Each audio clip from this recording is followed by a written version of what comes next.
Hello everyone, आज की class में एक्सरसाइज 10.5 के क्वेश्चन नंबर 10 को डिस्कस करेंगे। यहाँ पे हमारा गिवन क्वेश्चन है, if circles are drawn taking two sides of a triangle as diameters, prove that the points of intersection of these circles lie on the third side.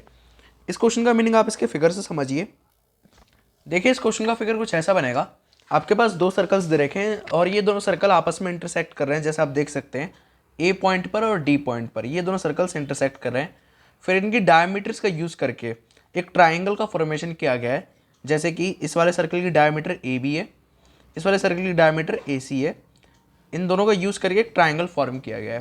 आपको ये proof करना है कि जो यहाँ पे इंटरसेक्शन पॉइंट है, देखिए एक तो ए है और दूसरा डी है, तो ये जो डी पॉइंट है ये आपकी ट्राइंगल की थर्ड साइड में आता है, ऐसा आपको प्रूफ करना है।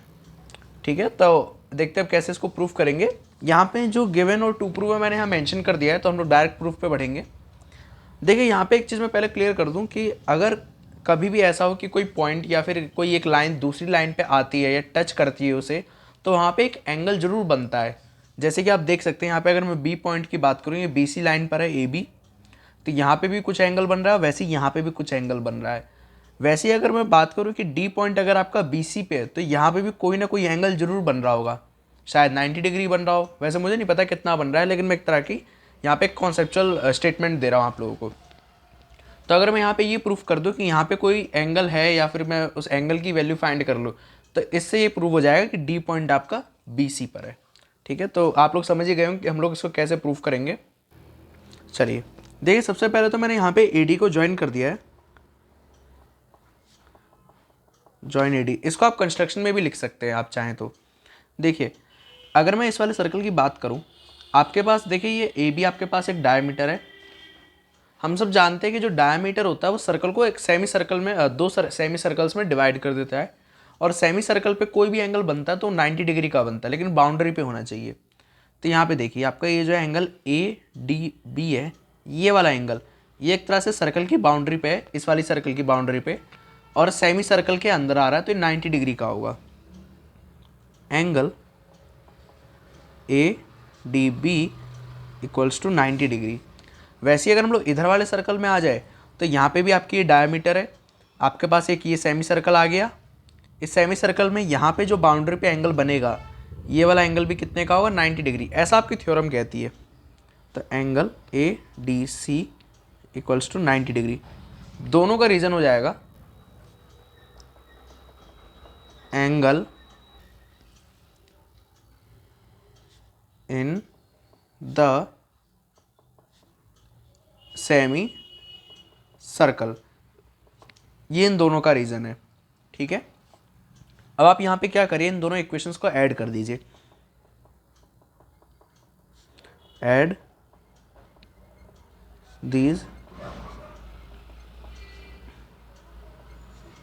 इक्वेशंस, मैं इन दोनों इक्वेशंस को ऐड कर रहा हूँ। देखिए, पहली इक्वेशन तो आपकी 90 angle A D B equals to 90 degree, second है angle A D C equals to 90 degree. दोनों का आप ऐड करने जा रहे हैं। ये दोनों तो ऐड होके ऐसे ही लिखे जाएंगे, A D B plus A D C, ये ऐड होके आ जाएगा 180 डिग्री, 90 प्लस 90। ठीक है, अब देखिए ए डी बी और ए डी सी ये दोनों एंगल्स का सम आ गया आपके पास 180 डिग्री। यहाँ से हम लोग कह सकते हैं कि यहाँ पे एक लीनियर पेयर का फॉर्मेशन हो रहा है।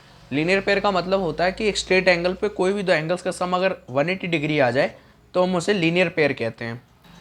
तो हम लोग यहाँ से कह सकते हैं कि angle A D B and angle A D C are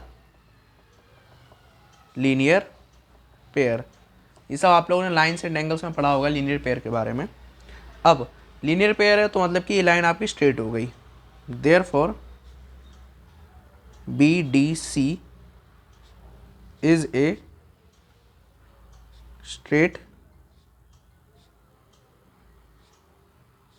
line. ठीक है, और अगर ये स्ट्रेट लाइन है, यहाँ पे एक एंगल का फॉर्मेशन भी हो रहा है और लीनियर पेयर भी बन रहा है, तो ये सारी चीज़ को अगर हम लोग ना एक कंक्लूजन में लाया जाए, तो हम ये कह सकते हैं आपका जो डी पॉइंट है वो बी सी पे लाई करता है, which implies D lies on B C. और एक्चुअल में आपको यही प्रूफ करना है। बस इसके लिए आप कॉन्सेप्ट को याद रखिए कि कोई भी पॉइंट अगर या कोई भी लाइन दूसरी लाइन से टच करेगी तो वहाँ पे जरूर एक एंगल बनेगा। तो बस आप इस चीज़ को हमेशा ध्यान रखिएगा।